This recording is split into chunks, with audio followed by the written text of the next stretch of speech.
രോഗം മാറണോ ഉമ്മ, രോഗം മാറണോ ഉമ്മ? ഒരു മരുന്ന് നബി തങ്ങൾ പറഞ്ഞു തരികയാ. അല്ലാഹുവിന്റെ റസൂൽ ഒരു മരുന്ന് പറഞ്ഞു തരികയാണ്. ഏത് മരുന്നെന്നറിയോ? അല്ലാഹുവിന് ചില അടിമകളുണ്ട്, അല്ലാഹുവിന് ചില അടിമകളുണ്ട്. ആ അടിമകൾക്ക് രോഗം വന്നാ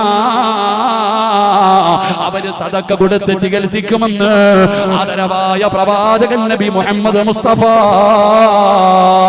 സല്ലല്ലാഹു അലൈഹി വസല്ലമ തങ്ങൾ പറയുകയാ. ചികിത്സിക്ക ചെറുപ്പക്കാരാ, എന്റെ ഉപ്പയോട് പറയുകയാണ്, ക്യാൻസറിന്റെ അണുക്കൾ നിന്റെ ശരീരത്തിലുണ്ടോ എന്ന് നിനക്കറിയില്ലല്ലോ, ട്യൂമർ ഉണ്ടോ എന്നറിയില്ലല്ലോ, നിന്റെ കിഡ്നി പ്രവർത്തിക്കുന്നു എന്നറിയില്ലല്ലോ, കരൾ രോഗമുണ്ടോ എന്നറിയില്ലല്ലോ. സഹോദരാ, നീ കൊടുക്കുന്ന ഈ സദക്കയുടെ മഹത്വം കൊണ്ട് അല്ലാഹു നിന്റെ രോഗം കരിച്ചു കളയുകയാണ്, ഒരു പനിയാക്കി മാറ്റുകയാണ്, നിന്റെ പ്രയാസം അല്ലാഹു മാറ്റുകയാണ്. അപകടങ്ങളെ തൊട്ട് അല്ലാഹു കാക്കുമടാ ചെറുപ്പക്കാരാ.